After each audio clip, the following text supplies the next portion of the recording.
అందరికీ police department తరఫున నా హృదయపూర్వక నమస్కారాలు. జై శ్రీరామ్, జై శ్రీరామ్. ఇదే ఈ నినాదమే మన దేశాన్ని ఏకం చేసేది, ఈ నినాదమే మన వెనకమ్మడి నిలబడేది, ఇదే మనల్ని నడిపించేది, ఇదే మనం ఆయువు పెట్టు మనకు.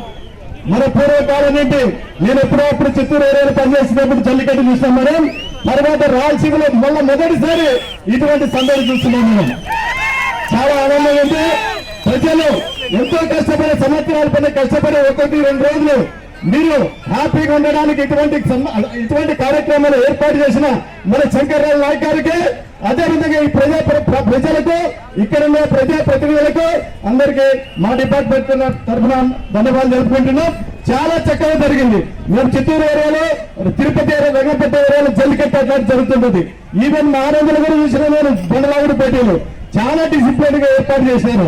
ఇటువంటి కార్యక్రమాలు గతంలో రాబోయే కాలంలో కూడా ఇంకా ఎక్కువ నిర్వహించి ప్రజలకు ఉత్సాహపరిచి ఆనంద డోలికల్లో తెలియబడుతుందిగా కోరుకుంటూ ఈ అవకాశం ఇచ్చిన మీ అందరికీ మరొకసారి ధన్యవాదాలు తెలుపుకుంటూ సెలవు తీసుకుంటాను. చేశారు శంకరన్న గారు. ఇది అసలు ఊహించలేము ఇంతమంది వస్తారని. ఇది పుట్టపర్తి డివిజన్ లో జరగడం నాకు చాలా సంతోషంగా ఉంది. సీత అంటే అగ్రికల్చర్ ఫీల్డ్, వ్యవసాయ భూమి అని అర్థం. ఈ శ్రీరామనవమి రోజు ఈ ఫార్మింగ్ అన్నది ఒక సెలబ్రేషన్ లాగా మీరు ఏర్పాటు చేశారు. అసలు ఫార్మర్స్ అంటే ఫార్మర్ అబ్బాయికి పిల్లలు కూడా ఇవ్వని రోజులు ఇవి, కానీ మీరు నిజంగా ఫార్మింగ్ యాక్టివిటీని ఇంత పెద్ద సెలబ్రేషన్ చేసినందుకు నాకు చాలా ఆనందంగా ఉంది.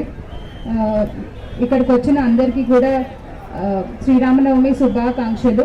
మీ అందరూ శ్రీరాముని మంచి 16 మంచి అలవాట్లు ఏవైతే ఉన్నాయో అవన్నీ కూడా మీరు పాటించండి.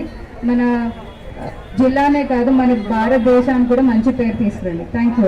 నిజంగా నేనైతే ఎప్పుడో లాంగ్ బ్యాక్ వచ్చాను. తర్వాత చాలా పల్లె ప్రాంతాల్లో మన సాంప్రదాయాన్ని కాపాడుతూ, ఎందుకంటే మనకు ఒక చరిత్ర ఉంది భారతదేశానికి. మన దేశం ఒక సాంప్రదాయ కుటుంబం ఉంది. ఆ ప్రాచీన సాంప్రదాయాలను పాటిస్తూ 16 పల్లెల నుంచి వచ్చిన రైతన్నులు, ఎందుకంటే రైతన్నులు పడే కష్టాలు అంతా ఇంత కాదు. పంట నష్టం వస్తుందన్నా కూడా పంట పెట్టేది రైతన్నే. ఈ రోజు 3 మెతుకులకు నోట్లోకి వెళ్తున్నాయి అంటే అది రైతన్ను పెట్టిన భిక్షే. మరి రైతన్నలు సంవత్సరం పాటు కష్టపడుతూ ఇలా శ్రీరామనవమికి అందరూ కులాలకి, మతాలకు అందరూ ఏకమై ఇలాంటి సంబరాలు జరుపుకోవడం నిజంగా చాలా బాగుంది. ఎందుకంటే ఇక్కడే చాలా చోట్ల గ్రామాల్లో ఈ శ్రీరామనవమికి చెక్క భజనలంటూ, డ్రామాలంటూ, ఇలా పొట్టేళ్ల పందాలంటూ, ఇలా ఎద్దుల బండ్ల పోటీలు, ఎద్దుల మందుల పోటీలు ఇలా జరపటం చాలా సంతోషంగా ఉంది. అంతేకాదు ఇలా జరపాలి. గత 24 సంవత్సరాలుగా 1 సంవత్సరం నడిపే వాళ్ళని చూసాం, 2 సంవత్సరాలు నడిపే వాళ్ళని చూసాం, 3 సంవత్సరాలు నడిపే వాళ్ళని చూసాం. కానీ గత 24 సంవత్సరాలుగా ఎంతో మంది దగ్గర డబ్బు ఉంటుంది, కానీ డబ్బు ఖర్చు పెట్టి ప్రజల కోసం వీళ్ళందరినీ ఏకం చేసే వ్యక్తి మన శంకర్ నాయక్ గారికి అందరూ స్ఫూర్తిగా తీసుకోవాలి. ఈ రోజు మన మాన్యశ్రీ ముఖ్యమంత్రి చంద్రబాబు నాయుడు గారు T4 పెట్టారు. వీళ్ళందరికీ ఆదర్శం. ఎందుకంటే డబ్బున్న వాళ్ళందరూ డబ్బు లేని వాళ్ళకి దత్తత తీసుకోవాలి, ఇలాంటి కార్యక్రమాలు చేయాలి. మన సమాజానికి ఒక మంచి మెసేజ్ ఇచ్చే కార్యక్రమాలు మరిన్ని చేయాలని కూడా కోరుకుంటున్నాం. మరి మన చరిత్రలో శ్రీరాముని కన్నా మించిన దేవుడు లేడు, సీతమ్మ కన్నా మించిన ఇల్లాలు లేదన్న విషయం మన చరిత్ర తెలుస్తుంది.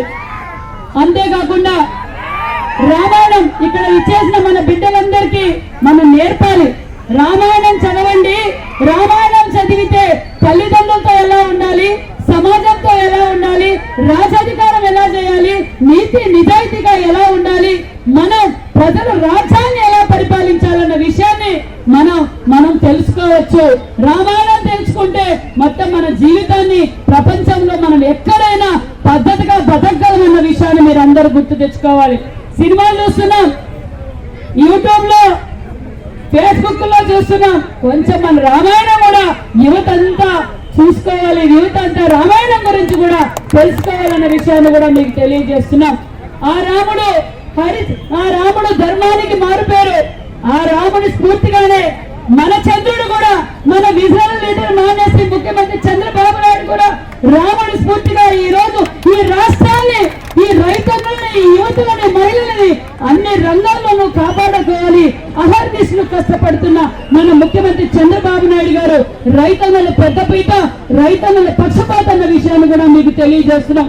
ఎందుకంటే గతంలో 5 సంవత్సరాలుగా నా బడుగు బడిగిన వర్గాలు అన్నారు, నా రైతన్నలు అన్నారు, నా మహిళలు అన్నారు, ఈ రాష్ట్రాన్ని ఏ విధంగా సర్వనాశనం చేశారో మీకందరికీ తెలుసు. మరి ఈ రోజు మనం అధికారంలోకి రాగానే మన రాష్ట్రం పరుగులు పెడుతుంది. చంద్రబాబు నాయుడు గారు ఒక పక్క, పవన్ కళ్యాణ్ గారు ఒక పక్క, నారా లోకేష్ గారు ఈ రాష్ట్రాన్ని అహర్నిశలు భారతదేశంలోనే నంబర్ 1 గా ఉండాలనేది అహర్నిశలు కష్టపడుతున్నారు. మరి రైతన్నలకు పెద్దపీట వేశారు. మరి కృష్ణా జలాలు ఎక్కడా, గొల్లపల్లి రిజర్వాయర్ ఎక్కడ, హెచ్ఎన్ఎస్ ఎక్కడ చెప్పండి. ఇది కాదని చెప్పి ఈ రోజు ఈ ప్రాంతం, ఈ రాయలసీమ ప్రాంతం రతనాల సీమగా మారిపోయింది. దీన్ని రాయలసీమగా మారిపోయింది. దీన్ని రతనాల సీమగా మార్చాలని ఆ రోజు అన్న నందమూరి తారక రామారావు గారు తెలంగాణ మొదలు పెడితే ఈ రోజు సాగునీరు తెచ్చిన ఘనత మానేసి ముఖ్యమంత్రి చంద్రబాబు నాయుడు గారు, అపర భగీరథుడు మన చంద్రబాబు నాయుడు గారు. మరి చంద్రబాబు నాయుడు గారి వల్ల ఈ రోజు మనం సాగునీరు, తాగునీరు తీసుకున్నాం. ఇంతే చాలదు, ఇదే కాదు, యువతకు పరిశ్రమలు కావాలి, మహిళలకు ఉపాధి కావాలని కోరుకున్న ముఖ్యమంత్రి మరి 5 సంవత్సరాలుగా రైతన్నులు ఏం చేస్తున్నారో అర్థం కావడంలా. కరెంటు బిల్లులు పెంచడం తెలుసు, బస్సు ఛార్జీలు పెంచడం తెలుసు, మోటార్లకు మీటర్లు బిగించాలని కూడా ప్లాన్ చేశారు. కానీ మన ముఖ్యమంత్రి గారు మాటలు నిలబెట్టుకున్నారు.